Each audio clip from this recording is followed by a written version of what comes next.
श्रीमद्भगवत गीता उत्कलानुवाद श्री गीता महात्म्य श्री गणेशाय नमः। श्री राधारमण नमः। धरोवाच मदमोह सह प्रारब्ध फांदे पतित नर पाइब किपरि मुक्ति कुह कृपा सागर। श्री विष्णुवाच निज कर्मे लिप्त रहीण कले गीता पठन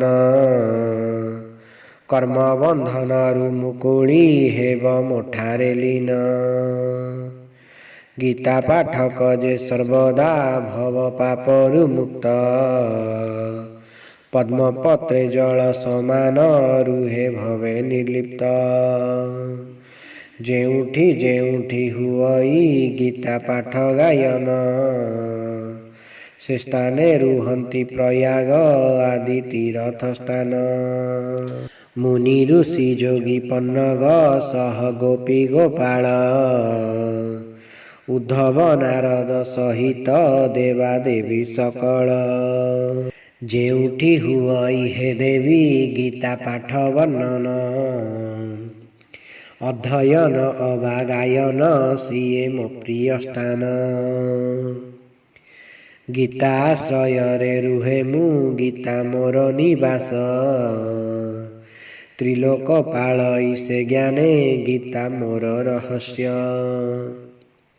गीता अटे मोर परम विद्या ब्रह्म स्वरूप ब्रह्म ठारु नुहे अभिन्न सिए भवे मो रूप।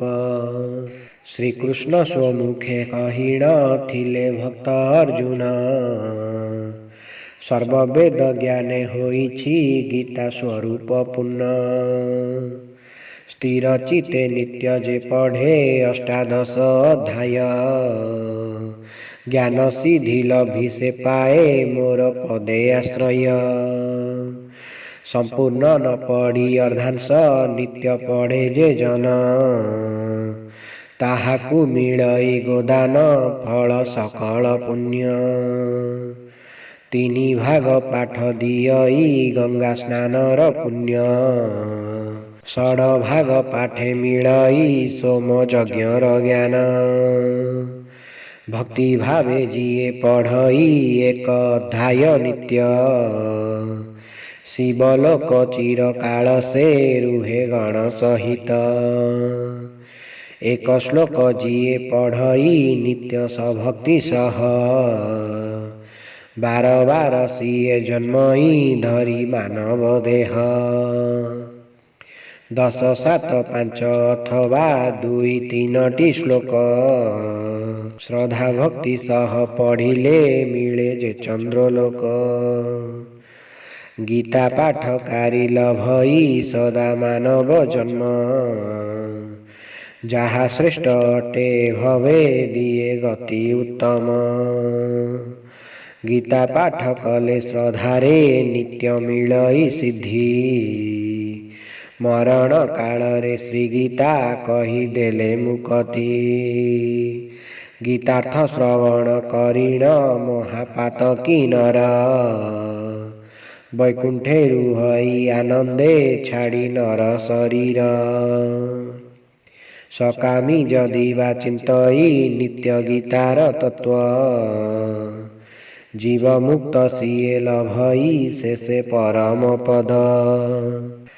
जनकादि बहु राजन नेई गीताश्रय भवबंधनरु मुकुली होइथिले मो प्रिय। गीता पाठ परे जे जन न पढ़ई महात्म्य न मिले ताहाकु सुफल वृथा ताहार श्रम।